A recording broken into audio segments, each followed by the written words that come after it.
Let us discuss factory overhead variance, okay, analysis using four-way, three-way, two-way, and one-way approach. Now, for one-way approach, okay, so you have here variance. It is computed by simply deducting actual overhead, okay, minus applied overhead. Okay? So, APO. And yung APO is computed by multiplying, no, yung predetermined overhead rate by standard hours. Okay? Standard hours. Okay? Applied to the production. Okay?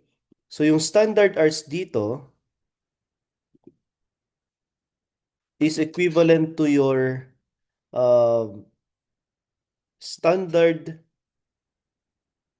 hours based on the standard or budgeted rate, multiply this by actual produced units. Okay, so you have here standard hours per unit. Okay, multiply this by actual produced unit. So makakancel yung units, okay, at saka unit. So you have here SH or the standard hours applied to the production based on actual unit produced. Ayan po, no? And ang mako-compute natin dito, okay, is equivalent to your total overhead variance. Ito po yan. Okay? So, ilagay ko na lang po sa taas. Ayan. Okay? So, you have total overhead variance.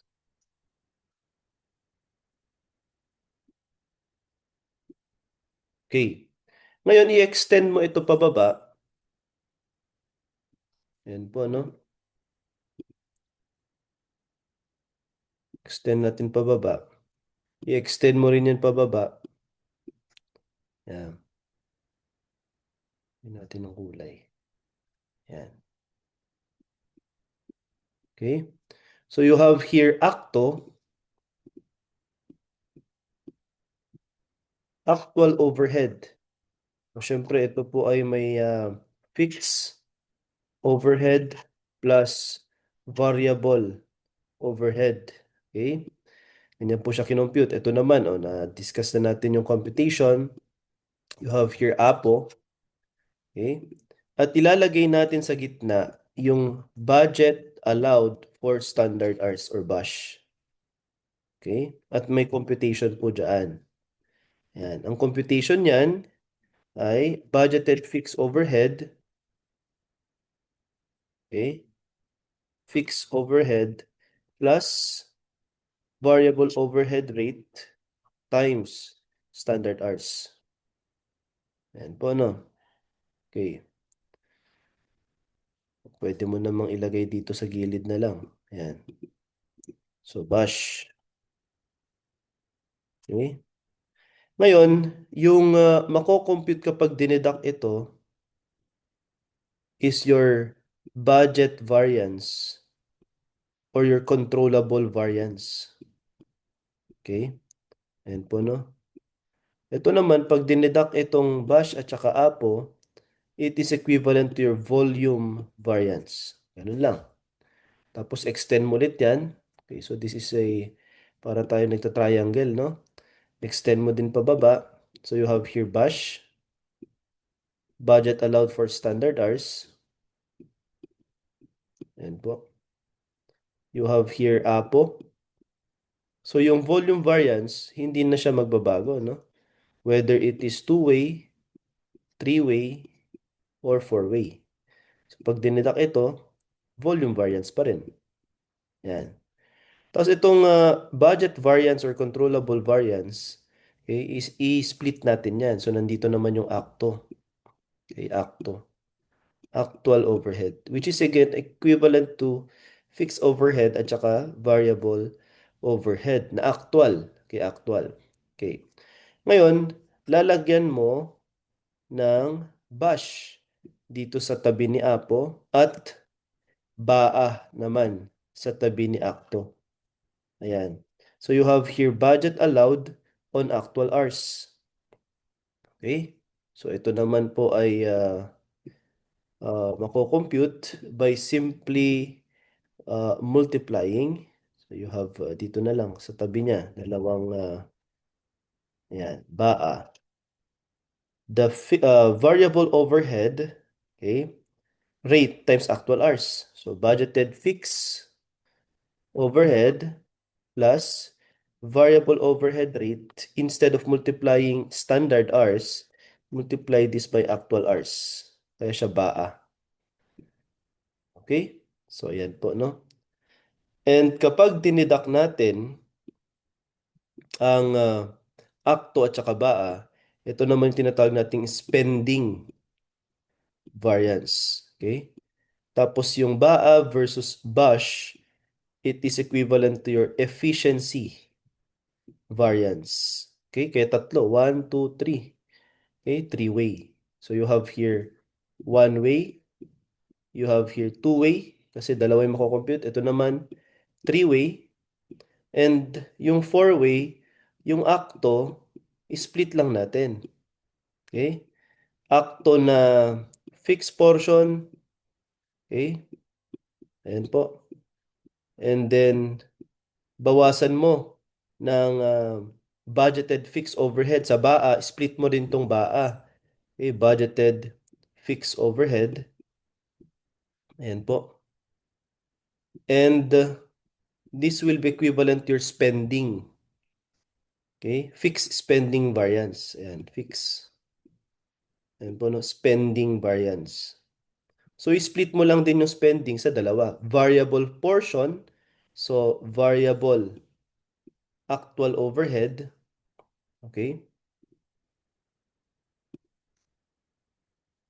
So, fixed acto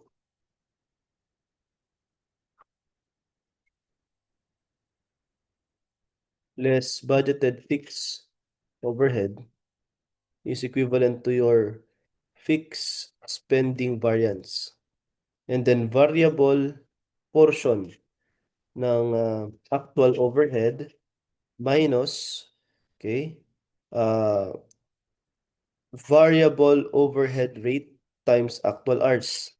Yan naman yung variable portion ng BAA. So to get variable spending variance. So ganyan lang mga kapatid, no? Ini-split lang po natin.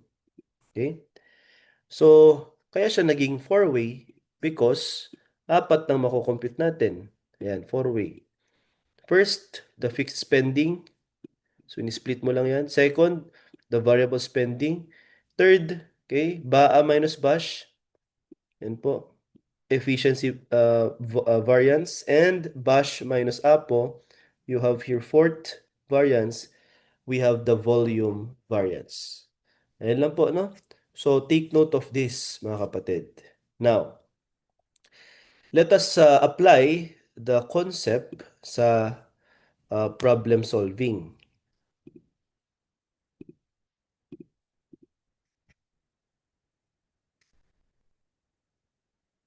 We have your standard overhead rate, okay? 4 peso or $4 per direct labor hour. Standard fixed overhead rate, 6, okay? $6 per direct labor hour. So, 10 ang ating POHR, okay? Normal capacity, 20,000 na direct labor hours. Standard direct labor hour allowed per unit, 2 hours per unit. Actual production achieved, 9,000 units. So, i-multiply mo lang itong dalawa. So, 2 hours times 9, you have here 18,000 hours ang ating standard hours applied sa actual production. Ayan. So, ito na yung magiging SH, no? Standard hours. Okay. And you have actual direct labor hours, 18,500. Variable overhead incurred. So this is your actual variable overhead and fixed overhead incurred. You have $76,000 and $122,000. I-add mo lang yung dalawa. Okay? This is equivalent now to $198,000 na akto. So no, nakaabang na ngayon si actual overhead. So ang kulang na lang ay applied overhead. So ito po yung akto, no? So to get yung tinatawag natin na one-way approach, total overhead variance. Okay? O di syempre, meron ka naman dito, POHR, 4 plus 6 is 10. O ayan po, no? So i-multiply mo lang din tong dalawa, 10 times 18,000, 180,000. Okay? So 198 akto, tapos ito naman, pag minultiply mo yan, you have here APO, applied overhead. Okay? So, ngayon, may 18,000 ka na tinatawag natin na um, total overhead variance. Ayan po. Okay, so in one way, overhead variance analysis, the total overhead variance is computed as the difference between actual overhead and standard overhead applied to actual production. If the variance is favorable, what does this imply? O letter C. Total manufacturing overhead incurred was less than the standard overhead absorbed into work in process. Kasi i-compare mo kung nakatipid ka o hindi. 'Di ba? Ito yung actual, 198. Tapos yung nagamit mo sa production, 180,000 dollars. O di nakatipid ka doon. Ayan po. Okay? So, favorable yon. So, ngayon, a favorable net variance means you spent less than the standard product cost allowed for output achieved. So, actual overhead, if it is less than applied, okay, favorable. Ayan po. Ibig sabihin, pag nag-negative, pag dineduct mo yung actual tsaka, okay, applied, okay, kapag nag-negative, mga kapatid, oh, edi mas nakatipid ka. Pag positive, unfavorable. Kagaya dito, unfavorable ito because uh, 18,000 ang difference nung actual at saka yung applied overhead natin. Okay? So, ganun lang. So, in this item, number 2, okay, using master data set, calculate the overhead, total overhead variance as we discussed kanina, 18,000 po yung sagot natin. Okay, ito yon. At yung 18,000 na yan ay unfavorable. Okay? Because actual overhead of 198,000 is more than, ito, i-multiply mo lang, 18 times 10, okay, 180,000 more than by 18,000. So, positive, unfavorable. Pag negative, favorable. Okay, so because actual spendings 198 exceeded the standard cost allocated $180,000, the variance is unfavorable. Number 3, using two-way analysis under two-way overhead variance, the total overhead variance is broken down into budget or controllable variance and volume, which is fixed, no? Non-controllable variance. So, the volume variance specifically measures, letter D, the utilization of plant capacity, capturing the fixed overhead cost over or under utilizing facilities relative to the denominator level. So, ang tanong, okay, magkano ang budget or controllable variance? At ang sabi natin kanina, okay, kapag budget, ito po ay akto, okay, minus bash. Ayan. So, you have to compute now yung bash. Okay? Kasi pag dineduct mo naman si bash at saka si apo, it is equivalent to your volume variance. Okay? So, determine the budgeted fixed overhead. So, you have here 20,000 hours. Yan po yung naka-budget, normal.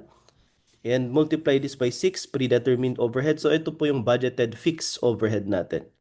Okay? And compute the budget allowed for standard hours or BASH. Ibaba mo lang yung budgeted fix, 120. Tapos yung 4 naman na variable overhead rate, wag mong i-multiply sa 20. Ayan po, no? Wag sa 20, 18 dapat. At itong 18 mga kapatid, yan yung standard hours applied to production. So, ang ating acronym dyan, SHOP, no? actual hours applied to production. Kasi kapag imumultiply mo sa 20 din, di babalik ka lang sa budgeted, okay? Overhead, no? Na fixed at saka variable. Di hindi na tayo nag-standard costing. Wala na yung in-apply mo sa production. Yan. So 18. Kaya ang pagkakaiba ng dalawa, okay, with regard to APO at saka BASH ay yung variable portion. Yan. Kaya you have here 18 at saka okay, 20,000. So that's 2 times 4. Okay, you have here 8,000 pagdating sa volume. Pero sa controllable, abay actual po yung i-compare natin. Okay, so let me erase this. Yeah. So our answer for number 4 is letter A, 6,000. Okay? Dahil ang tinatanong po ay controllable variant. So this is acto minus bash. Yan. So we have 198,000 minus 192,000, 6,000 positive ulit, unfavorable. Nandyan naman po yung explanation. This shows that for 18,000 standard hours allowed for production, the company overspent 6,000 compared to what the flexible budget benchmark authorized. So 192 ang inauthorize pero 198 ang nagastos. Now, how about volume variance? As discussed kanina, okay, we have here BASH minus APO. Ayan, that's volume variance. So your BASH here is 192,000 minus 180,000. So you have 12,000. Okay, 12,000. Ayan, so pwede rin pong ganito. Okay, 20 minus 18, multiply this by, okay, 6. Okay, yung fixed overhead rate natin. So you have here 12,000. So the firm produced less than the normal capacity, failing to utilize 2,000 denominator hours means 12,000 of fixed overhead were left unabsorbed by the production, generating unfavorable volume variance. At kung mapapansin nyo, pag positive po ulit, unfavorable. Pag negative siya, it is favorable. So that is your volume variance na hindi na magbabago whether it's three-way, two-way, four-way approach. Now for three-way, when converting a variance analysis framework from two-way to three-way, what structural change? O di madadagdagan na tinatawag natin na spending variance at saka efficiency. So i-breakdown natin, letter B ang sagot. Okay? I-split natin yung budget or controllable variance into two. So pag tinanong kayo how much is the budget or controllable variance, tapos binigyan naman kayo na spending at saka efficiency, i-add nyo lang po yung dalawa. Okay, pero sa three-way, ini-split naman siya. So yan po, no? So three-way analysis introduces actual hours work into the benchmark calculation. So maliban po sa BASH na budget allowed for standard hours, meron na ngayong BAA, budget allowed for actual hours. It breaks controllable variance up into overhead spending component and overhead efficiency component.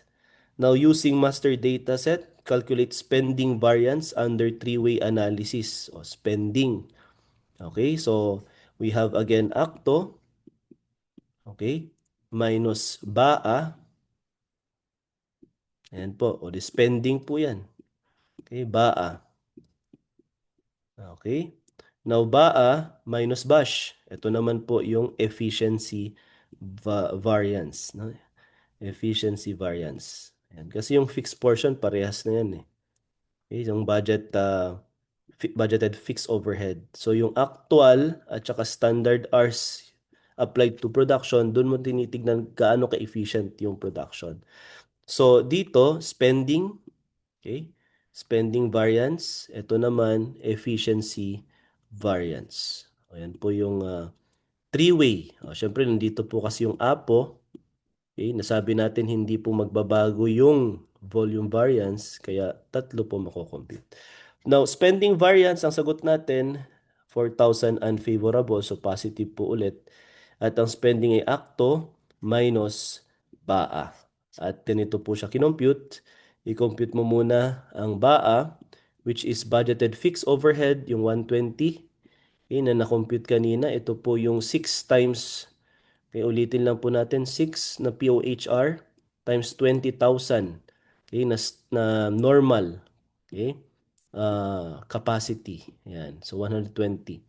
And then yung actual hours, ito po yung 18,500 times variable overhead rate. So BAA is equivalent to a budgeted fixed overhead plus actual hours times variable overhead rate. So you have here 194,000. Okay? Deduct mo from 198, kaya positive po ulit. Ano yung 198? Total acto. Okay? So you have 198 minus 194, 4,000 equivalent to spending variance. Now for efficiency naman, BAA minus BASH. Ayan po. Okay? 194 minus 192, positive ulit na 2,000, and that is unfavorable. Alternatively, pwede namang actual hours minus standard hours kasi ang pagkakaiba lang ng dalawa, yung actual dito sa BAA, standard naman sa BASH. Pero yung budgeted fix, parehas lang. So 18,500 minus 18,000, so may 500 po na mas mataas yung BAA. And it is inefficient, no? Parang ganun, 18,000 yung binudget natin, standard natin, 18,500 yung actual. Times 4, so you have here 2,000. O, pwede pong ganun, no? Alternative method. So letter B is our answer.